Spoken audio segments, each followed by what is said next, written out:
Fear Not, Episode 85.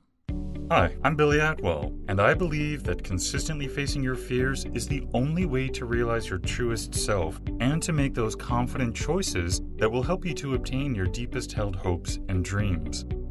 I have faith that this podcast series will show you that you are not alone, that it will strengthen you and give you courage to face your fears, and that it will help you to permanently cross over into a life of living beyond your fears. Join me on this journey as we listen and learn from others as they share their experiences in facing and overcoming their own fears.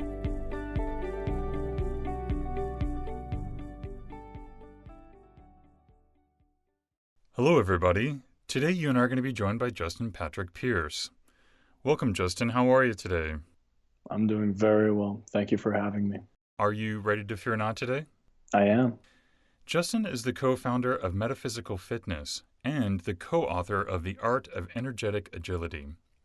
Certified by the National Academy of Sports Medicine as a personal trainer and corrective exercise specialist, Justin offers a decade of professional experience focusing on the wellness of body, mind, and spirit. He helps his clients get off the miserable yo-yo of progress, failure. But the metaphysical fitness approach goes beyond the shape and form of the body. It creates a platform for wellness in which there is no difference between body and goals, self-development, and the art of manifestation. Justin, can you take a few moments to fill in the gaps and maybe also give us a brief glimpse of your personal life?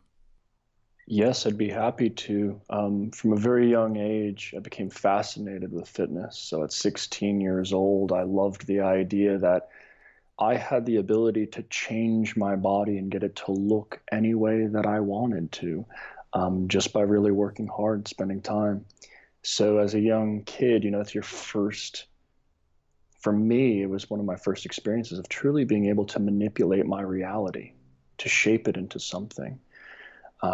So immediately I was hooked and I began that career path until I started studying it professionally and started working with clients professionally as well. But simultaneously, when I was very young, my grandfather introduced me to some meditation techniques. And shortly thereafter, he passed away, but my interest remained. So while I was pursuing this obsession with fitness, I was simultaneously pursuing this exploration of the internal landscape of meditation, of lucid dreaming, of astral projection. And for a long time, these worlds were very much separate to me. It wasn't until I was about 23 years old when I experienced a body of work that showed me how to actually bring those two worlds together. The physical embodiment of spirituality so that another person could experience it with you. And this was very much through the modality of the work of a man named David Data, who teaches sexual yoga. And once exposed to that, I kind of became obsessed. And I just saw these two worlds infusing into a body, mind, and spirit collective all around this idea of intimacy. So I began assisting his workshops, assistant teaching, and now I actually work directly with David, putting on events all over the world. And training clients privately in all of these domains, with the primary focus being on body, mind, and spirit, and teaching polarity for the deepening of spiritual practice and intimate relationship. Would you also share with us today one of the biggest fears you've had to face? Yeah. Fear to me is something I work with every single day. It's a part of my spiritual practice, as I've been shown and taught. So fear to me is an ally. And when I was younger, I had certain fears, like fear of heights. So I don't know why, I was just impulsive. When I was very young, I began cliff jumping. Started at 10 feet, and then I got to 80-foot cliffs I'd jump off of until I eventually was skydiving. Performing in front of lots of people was always a fear of mine. So I joined a band and toured the world for 2 years, performing in front of thousands of people. Whether it be a physical challenge to overcome, and all of these different types of fears, were all beautiful explorations and something I felt I needed to do to unlock something deeper in myself. And what I found was there's something beautiful about the masculine spirit when we step into fear. And there's certain kinds of fears. And where I noticed I started to butt up against true fear in a different way. It wasn't pushing my physical or mental edges. I think most men enjoy that press, that kind of excitement of stepping into a physical or mental edge. But where I noticed in myself and also a lot of the men that I've worked with over the years is our edge and fear is far more frequently in our emotional bodies. Our willingness to feel vulnerable, to feel our truth, to be in the presence of a totally intense emotional scenario with a woman and keeping our heart open and not trying to shut it down, fix it, or stop it from happening. So over the years, when I assess my fear, I'm feeling it from very much a place of vulnerability.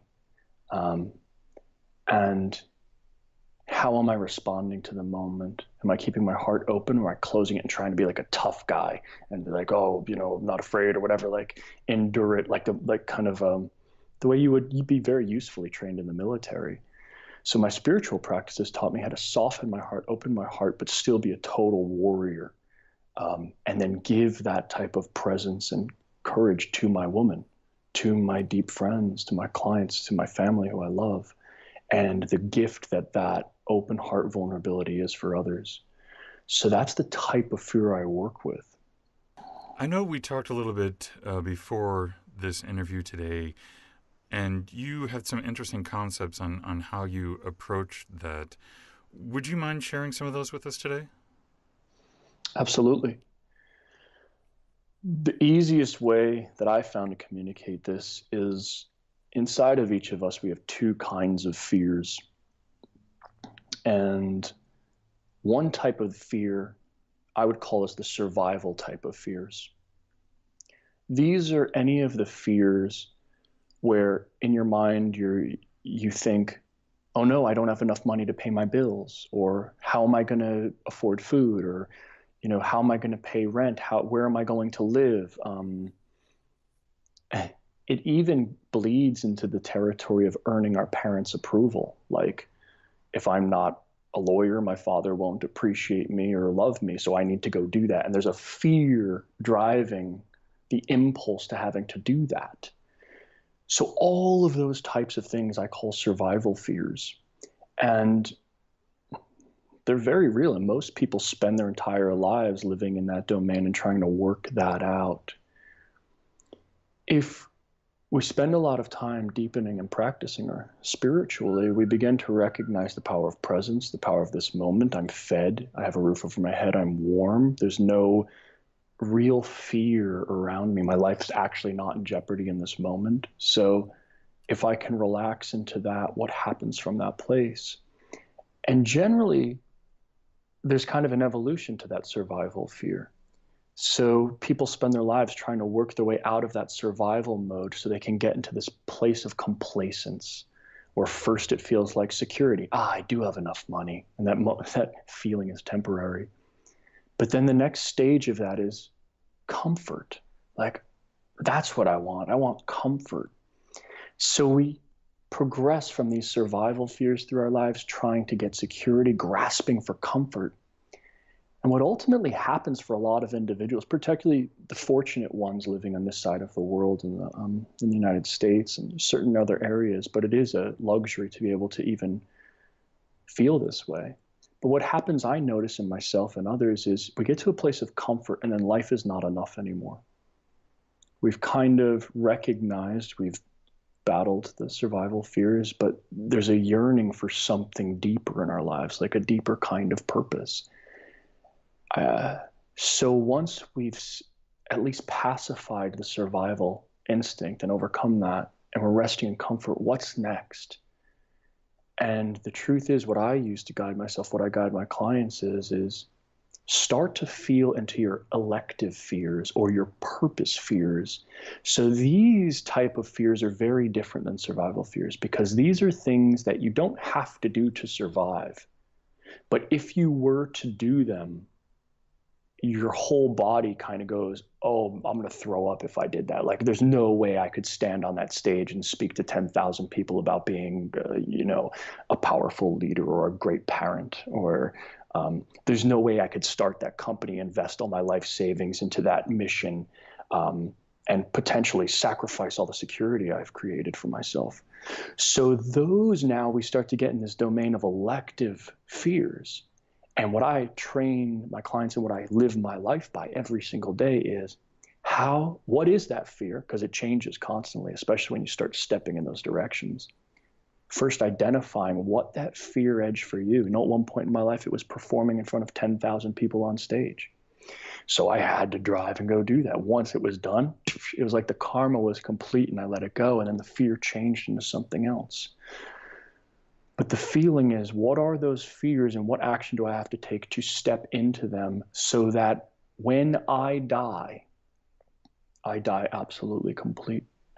I die a free man. And I ask myself that question at the end of every single day. If I did not wake up tomorrow, will I die complete? So you've definitely had an interesting journey on dealing with fear and learning about fear, among other things. Are there some resources that you've come across that have helped you that you might be able to share with us today? Absolutely. In my line of work, we have two things, or we look at all of spiritual self-development work in two different lights. One light is a one-bodied practice. What can you do on your own time to work with fear, to integrate fear, not battle or resist or contract from or try and toughen up and be machismo? While those skills can be very useful in a certain type of training, the military uses those types of trainings all the time very effectively, and it is a beautiful skill to cultivate. It's one half of a coin. So how do I step into those fears totally vulnerably, my heart exposed, willing to feel them, and then work with that? So there's something we call the one body practice. So for many men, it's cultivating the capacity to sit still and do nothing and be with that emotion, be with that fear and breathe it into the body. And there's different sitting and breathing techniques you can utilize to cultivate this skill. So for a lot of men, just sitting and doing nothing and allowing themselves to feel the anxiety or the fear that's trying to perpetually put them into action to make more money or do what they think they need to do, just the action of not doing that thing and sitting still is actually far more scary than doing the action itself. So those are the types of things you want to feel into in a one-bodied practice. Now, other individuals, they might be on a spiritual path and they may sit constantly and be very deep in a solitary practice, and their fear is actually taking action. So they're not investing the money or going out in the world and doing what they need to do to actually fulfill their purpose in this lifetime. So that would be what they need to do in their one-bodied practice. So that's one approach, and that you can work on that your entire life. The other side of this, how this works, is in a two-bodied practice. And it comes very much from what I've been taught through the lens of intimacy and creating polarity in relationship. And particularly for men and women, through these techniques, you can learn to be a mirror for one another. My woman, who I've been in a sacred partnership with for the last 8 years, practicing all of these spiritual techniques with, she has become my compass in guiding me into my deepest purpose. So oftentimes I will let her emotional response show me whether I'm on course or off course, because she could see me better than I can see myself. She knows when I'm full of crap, and she knows when I'm totally on point. So over time, you can learn how to cultivate that type of relationship in your partnership where your partner becomes fundamental in helping you navigate stepping into your fears, stepping deeper into the purpose you need to complete before you die. Whether that be through inspiration or desperation, whether that be through insulting you or praising you when you get it right. So that's more of the practice. I work in both of those domains, but both of them are exquisite resources for any man seeking to deepen himself purposefully, spiritually, and really dig into that question. What do I need to accomplish before I die? Are you ready for the speed run? I am. What individual, whether they be fiction or real, has made the most impact on your life? David Data has made the most impact on my life. And if you could instantly change one thing in the world, what would you change? Nothing. What's your biggest weakness? Loving being isolated. What's your biggest strength? Being able to give unconditional love to anybody. If you could only have one book to read, what's that book going to be? I don't have an answer to that question. And Justin, if someone would like to connect with you, what's the best way for them to do that?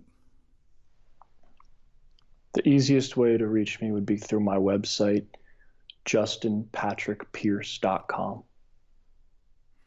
And what parting advice would you like to leave with us today? Allow yourself to be vulnerable. Step into your fears vulnerably. Feel what scares the shit out of you. What you must do before you die, and bite the bullet and step into it with an open heart. That's well put, and thank you. And Justin, I want to thank you so much for coming on the show today and sharing your story, your techniques, and all that you've learned. I really appreciate it, so thank you. It's a pleasure, Billy. Thank you for having me. Thank you for joining me today. And remember, you cannot achieve everything, but you do have the God-given ability to achieve anything. So stay focused, out of fear, and keep on keeping on. Until next time, be well and peaceful. For more information on today's episode and guest, or for resources that will assist you in overcoming your fears, visit livingbeyondyourfears.com. And don't forget to subscribe to this podcast, where 3 times a week we move to a life beyond our fears.